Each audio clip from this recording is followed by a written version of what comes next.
2026ஆம் ஆண்டில் இந்த ராசிகளுக்கு தான் திடீர் லாட்டரி யோகத்தால் பணம் கொட்டப் போகிறது. உங்களுக்கு முருகனை ரொம்ப பிடிக்கும் அப்படின்னா சேனலை சப்ஸ்கிரைப் அண்ட் லைக் செய்து கொண்டு ஓம் முருகா என்று முருகன் ஆராதனை கமெண்டில் பதிவிடுங்கள். அடுத்த 24 மணி நேரத்தில் ஒரு நல்ல செய்தி உங்களை தேடி வரும் முருகனின் அருளால். முதலில் இருப்பது ரிஷபம். இவர்கள் கால சக்கரத்திற்கு 2வது ராசி. உங்களுக்கு வாக்குஸ்தானம் குடும்பஸ்தானம் மட்டுமில்லாமல் நகை பணம் வாகனம் வீடு ஆகியவையும் அடங்கியுள்ளது. 12 ராசியிலும் அதிகம் வருமானம் பெறும் ராசியும் ரிஷபம்தான் இந்த ஆண்டு. பல நாள் ஆசைகள் நிறைவேறும். திடீர் பண யோகம் உண்டாகும். தொழில் வேலையில் நகை பொருள் என்று கட்டாயம் இந்த ஆண்டு வாங்குவீர்கள். இவ்வளவு நாள் கையில் பணம் வந்தாலும் தங்காமல் இருந்து இருக்கும்.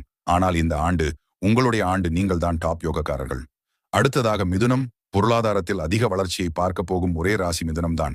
ஆரம்பத்தில் பல சரிவுகளை பார்த்தாலும் மார்ச் மாதம் முதல் நல்ல முன்னேற்றத்தை நீங்கள் பார்ப்பீர்கள். வாடகை வீடுகளில் இருந்தவர்கள் சொந்த வீடு இல்லை நிலம் வாங்கு